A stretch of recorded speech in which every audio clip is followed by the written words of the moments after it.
Hey guys, it's Mitch. How's it going? We're coming to the end of the Savage Dragon ride. At least for me. This is the big showdown between Dragon and Overlord, and Erik Larsen's going to try to make this the most impactful comic I think he's ever drawn, is the idea. The entire thing is splash pages. So this might not take too long, but it should be fun to go through.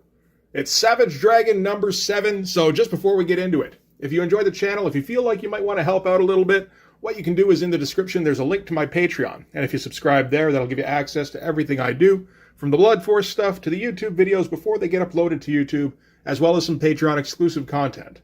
So yeah, this is what everything has been building up with, ideally, I think. In reality, not so much.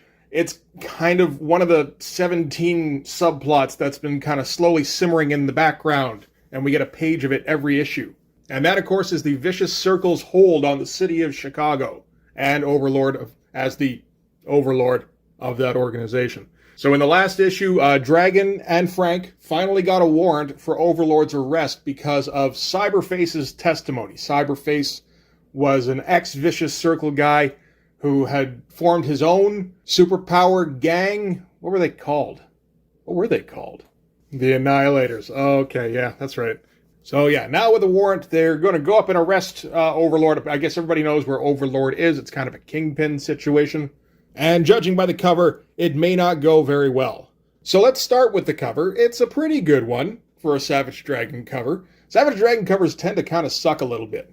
Erik Larsen will just kind of draw Dragon punching, or something that looks more like a panel than a cover a lot of the time. This is closer to a cover, at least. It is on par with a lot of the pages we're going to see in this issue. Okay, so, creator, writer, penciler, inker, Erik Larsen. Too many rules, but that's okay. Letterer, Chris Iliopoulos. Chris Iliopoulos is actually going to get a pretty big role in this book. Colorist, Ruben Rude. I've always liked the Savage Dragon colors, particularly at the beginning of the run. And that's kind of it. You know, we get editor credits, color separators, and all that kind of stuff. But, like, no 22 assistants on inks or pencils. I mean, I respect Erik Larsen's work ethic, and I like his method, where you keep the operation kind of running at an efficient clip. No dead weight. The results I haven't necessarily been as fond of. Of course, the last few issues, my biggest complaint has been that the art has gone downhill quickly, which I think is fair. But, you know, of course, Erik Larsen is doing that because he's a one-man show, and he's trying to stay on schedule. And it was very important to Erik Larsen that he maintain that schedule because he felt that that set him apart from his compeers at Image. This is January of 1994, so a year from now, 12 months, theoretically, this is issue 7, he should be at issue 19. He's not quite there. January of 1995 is issue 16, so a couple of hiccups along the way. But Cyberforce has just gotten issue 9 out, Youngblood has just gotten to issue 10, which sounds like, hey, that's not too bad for Rob. Remember, though, Youngblood started first. It was the first Image title, and we're not factoring in the Savage Dragon miniseries. And Wildcats is up to issue 17, but again, there's about a year difference between Wildcats number 1 and Savage Dragon Series 2 number 1.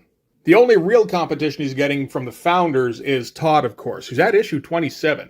He's also not drawing it, but Spawn is going. It's funny. I was looking through the Image titles that got released around that time, and, you know, none of the founder books really are up to snuff with Savage Dragon. All of the spin-off books are, because they don't have the direct involvement of the founders. You get a bunch of young kids who are trying to break into the business. They're going to crank out pages at a decent clip. So, you know what? We actually should start at the letters page, which seems a little odd, but trust me, there's a reason. Okay. Oh, this is not going to go well. I'm trying to avoid spoilers, but by destroying my comic. That's okay. Here, let me just... Yeah. Okay. I am going to put this back in the bag afterwards for some reason. Anyway, I've always wanted to write and draw a comic like this one. Ever since Walt Simonson did the killer issue of Thor for Marvel Comics, I've wanted to try my hand at an all-splash page comic book. So here he's referring to Thor number 380, which is a comic I never read. Walt Simonson book, of course. Walt is, I think, Erik's hero. And yeah, it's Thor versus the Midgard Serpent. And it's all splashes. That's pretty fucking sick. And he says, when drawing it, my inclination was to do impressive in-your-face action shots, but that gets repetitive and dull-looking. which is an interesting note. Because, I mean, there are a few of those in here, but it's not the whole thing. So he is trying to pace it a little bit. I looked over some of the other full-page comics I've seen and tried to see what worked and what didn't. I think it worked out pretty well. The final verdict on whether I succeeded is up to you. I still think Walt kicked my butt. And, I mean, you know, again, spoilers, I kind of agree, but that's okay. The mention of other splash pages is interesting, because there is an infamous all-splash issue that came out just a little while before this. January of 1993, Superman number 75 came out. And it was, I think most people would agree, quite a disappointment. Originally, I thought this was largely meant as a retort to that. I wasn't aware of the Thor issue. I didn't read Thor back in the day. But it is interesting to see a guy who has been building up this event in his head. I mean, at this point, probably for like 30 years, right? And he wants to make sure he gets it right. So he's going to study other versions of this same kind of issue. You think of how somebody like Rob would have done it. Where he's like, yeah, I'll just do splash pages, the whole thing, and they'll all look awesome. And I will sell each splash page for $15,000. That's another funny thing. I think Erik Larsen actually has almost all of the original art from Savage Dragon from over the years. That guy's a fucking purist, man. Okay, so we're going to start things off with Dragon and Frank, I assume taking an elevator and not a floating tile, up to Overlord's observatory. It's just kind of a big empty room. And Erik Larsen's going to fill us in on all of the many things that have been going, well, no, not all of them. All the things that have been going on in this particular storyline. So all the business with Frank getting Dragon a job at his cousin's warehouse. Frank tipping off the Vicious Circle that the warehouse was ripe for being robbed. The Vicious Circle blowing up the warehouse and Dragon joining the police force because of it. And then the Vicious Circle discovering that it was Frank that tipped them off and blackmailing him ever since. And the blackmailing has gotten more and more aggressive over the last little while as his wife's leg was broken, and they actually sent a guy over to Frank's house to probably kill him. And of course, recently, because of the capture of Cyberface from the Annihilators, they now have the information they need to get a warrant for the arrest of Overlord. And Frank wanted to come along for that because his career was as good as over, and he wanted to go out with a bang. Mostly he wanted to see me kick Overlord's butt. Which is all fine. It feels like it probably should have been more like 30 issues than 6, but this is where we're at. Pretty good opening splash of the guys coming up. We get the very distinct trademark Erik Larsen guns, which are always too big, even when he's drawing just like regular guns. Like this is basically a variation on an Uzi, which is a tiny gun, but they're nice and dramatic looking, you know. And yeah, we're going to cut from there to probably the penthouse, where Overlord is waiting for them. And immediately, Dragon tells him, put your hands behind your head and face the wall. Not going to act as though he's intimidated in any way, that kind of thing. And Overlord refuses. He says, I run this city, it belongs to me. The only reason I've allowed you to live this long is your silly antics amused me. He didn't seem too amused when he was telling Frank to, redirect Dragon away from them, and then that stopped working. And he suggests that they leave or face his wrath. And these are like, yeah, okay, like this one's fine. For a big shot, guy taking up the entire page, looks gigantic, looks like a big threat, particularly compared to these two. It's a perspective thing, but it also, your brain reinforces it. This one it feels like it didn't need to be here. Giant close-up of Overlord's face isn't particularly great. I don't like this texture, but it's still probably better than if he just kind of left it up to the computer colors and hoped they figured something out. But you need this to be on page 3 instead of making sure it's all on page 2. Because the next one is the big double page of Overlord incinerating Frank. That's a pretty good splash, worthy of 2 pages. And Erik Larsen is actually putting in some work in this issue. Maybe some of the reason that the previous issues have looked so rushed is because he was trying to give himself a bit of lead time. That could be the case, although they start looking rushed again after this issue. But yeah, all sorts of shrapnel flying off. Nice centered shot, but, not centering like the skull or something, because Erik Larsen knows what he's doing. And Dragon goes, Jesus, which always feels like Erik Larsen wants him to yell, oh, fuck, or something like that. But he has him say Jesus instead, which sounds like it's on a par with him going, oh, man. It just doesn't feel like it quite carries the same weight. Let me see if I can decipher this. Frauusha. Okay. And Dragon leaps at Overlord and yells, "That does it!" Apparently this was the last straw. It's like, when you've had a really shitty day and you get home and you stub your toe or something and it just like sends you over the edge because, just this on top of everything else. Frank's death, man, that would have been a little bit unpleasant on its own. But in the context of everything that's going on, I just can't take it anymore. And so Dragon leaps through the air and says about, a minute's worth of dialogue here.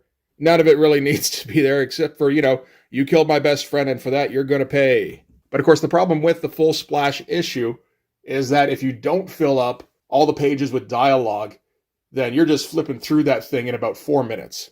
Maybe a little bit longer if the art is really good, which it's pretty good, and the shots are carefully chosen. But by no means is this the best Erik Larsen can do. And so, leaps at him, and Overlord, just big old punch. It's a great shot, with all the speed lines and everything, the big walk. This is what I mean with Chris Eliopoulos being a big part of this. It does add extra impact when you have this gigantic sound effect going across the whole thing. And tosses him into a nearby pillar, which cracks him. And that's a great shot again. Love all the debris everywhere. Like the silhouetted Overlord, too. Yeah, not bad at all. And then we're going to try and ease things up a little bit. As Erik Larsen said in the back, you can't just have action page, action page, action page for the entirety of an issue, all splashes. So he needs to cut back to the police station, where it turns out Cyberface is dead. Somehow somebody got into his food, and they poisoned it, and now he's dead, so they don't have anything on Overlord anymore. I mean, if Dragon kills Overlord here, I guess it doesn't really matter too much. Dragon will be in trouble, but then Overlord will be dead. That'd be pretty good, right? And big punch page, big landing page. This is the thing, you can't fit a whole lot of events in one of these books. And Erik Larsen's kind of struggling a little bit for what to get Overlord to say, it feels like. Just, I'm the meanest son of a bitch in this town. No freak can take that away from me. Did you really think that you stood a chance against me? He's had 2 hits in on him so far. The classic Braca Doom. Again, gigantic fucking lettering. But Dragon pauses in the middle of it to maybe think, maybe I did underestimate you a little bit, and maybe I don't have enough to take care of you, that kind of thing. But I don't care. I'm going to punch anyway, because I don't know how to do anything else, so fuck it. And big Doom punch. This is another nice shot. I mean, with the high angle giving us these cityscapes that Erik Larsen feels like he does with no effort whatsoever. I mean, you look closely at it, it is just grids. But he's still able to make it look like something. Big old crack in here and all the shadow going across the both of them. Making it all nice and dramatic. It's good stuff. Another big punch with your reign of terror is over. This is getting to be the problem with this issue, is that we don't have anything for them to do except punch each other. A couple of punch pages is fine, but when you start mounting them up over the course of the book, they lose a lot of impact. It's still a pretty nice drawing. And then we get a Vanguard poster by Jason Pearson. Pretty good one. Nice and cartoony. I like all the curving fire off of the gun here. That's great stuff. Yeah, no, I never gave a shit about Vanguard, but I like Jason Pearson's version of it anyway. Looks like fun. Next issue, The Deadly Duo by Erik Larsen. You can't make us care about The Deadly Duo, Erik. I'm sorry.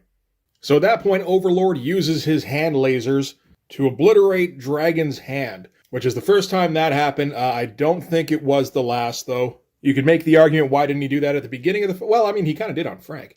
Why didn't he do that on Dragon after that? Well, I mean, then the fight's kind of over, isn't it? And again, Dragon says, Jesus, which I translate to, oh my gosh.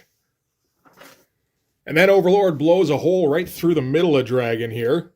Not the best shot, maybe, but I mean, it's super violent. And that kind of makes up for it, I think.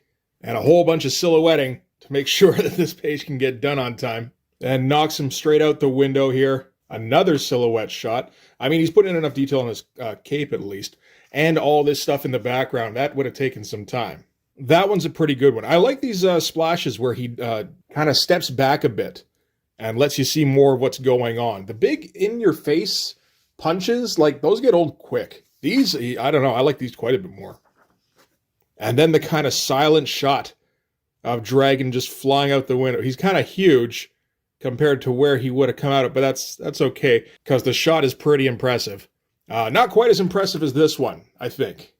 Like, you can see, if you look closely, that these buildings are pretty quickly done in terms of, like, you know, it's just a grid, and then he does a pretty quick sketching in random areas with a brush or even a Sharpie. I think he does actually use Sharpie sometimes. But I don't give a shit, because that's a lot of fucking perspective drawing. And even get some cars down here to, like, well, I was going to say show some scale, but, like, not down to here.